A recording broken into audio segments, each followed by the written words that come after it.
This is Bill Hyde from Ghost and Spirit Paranormal. As a lot of you know, recently I've been spending a lot of time working on EMF, their effects on people, and I took a little sidetrack here. I went back to an old project that I was working on, and I looked at it from a from a different perspective. And what I did was I built this little device, and what it is a induction receiver or a coil at the front end.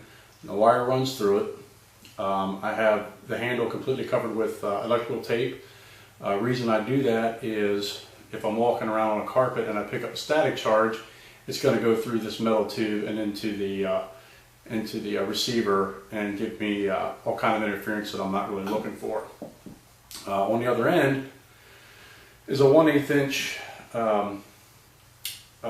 mono jack.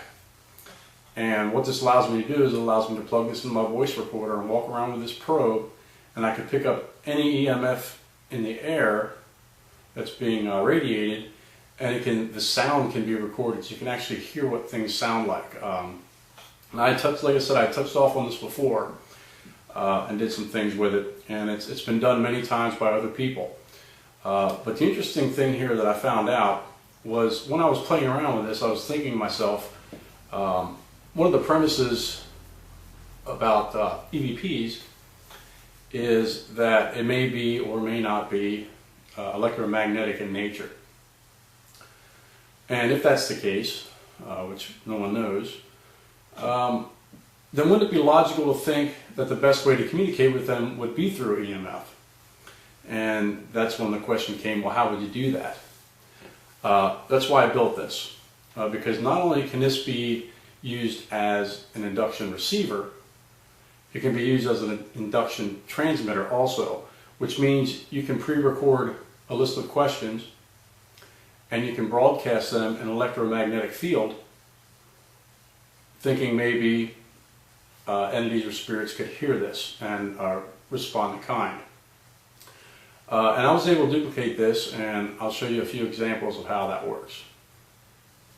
Okay, I'm going to take this wand here and I'm going to give you a small demonstration. First I'll just come over here to my laptop and you'll be able to, from way back here, you can hear, that's probably the wireless network card you're hearing there. Definitely something pulsing and probably sending and receiving. Speakers. Monitor's not putting a whole lot off. Let me turn the monitor on once.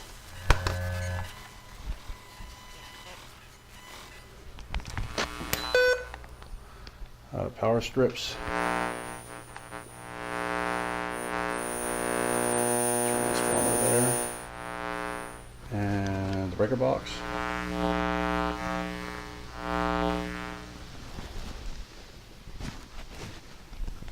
How about a 60 hertz cycle from the lines, from the lights?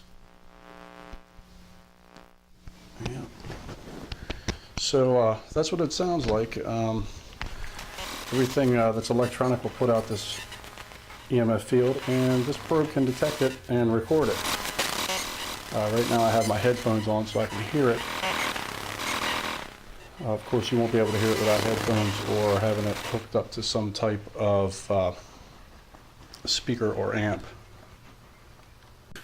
Okay, so what I'm going to do is I'm going to take this induction receiver here and I'm going to plug it into my headphone jack. And when I do that, it changes it from an input device to an output device. So now instead of an induction receiver, it's now an induction transmitter. Now I have a second coil here that I have plugged into my amplifier so you can hear what's being broadcast. Now I'm playing a song right now on my laptop, and it's being broadcast from this transmitter. So I will turn this on and I'll let you hear that this second coil is picking up the electromagnetic signals that are coming from the transmitter. Alright, I forgot to do this while I was making the original video. I just wanted to plug this back into the output jack and play some music. And I set up my millimeter here so you can see that it is transmitting a frequency.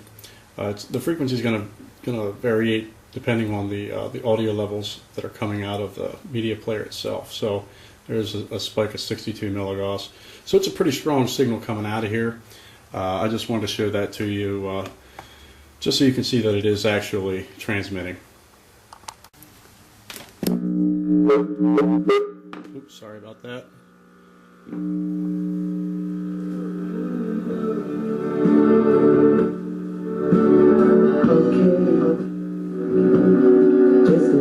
That's a pretty strong signal coming out of there to be able to pick this up. So I'm figuring it probably has a 8-10 inch radius or so from the output from the laptop. Now if I ran that and piped that audio through the amplifier and broadcast through that, the signal would be unbelievably strong. So that's how you change this over from an induction receiver to an induction transmitter. Okay, so here's another idea I came up with that I will test in the field, and I will make a video showing you those results whenever that may happen. Like I was saying earlier, this is just another example of just because you're working on something and thinking of something and it doesn't work out the way you want, it often pays to revisit those thoughts from a different perspective, and a lot of times lightning strikes when you're least expecting it. So until next time, it's Bill Hyland from Goes to Spirit Paranormal. Take care.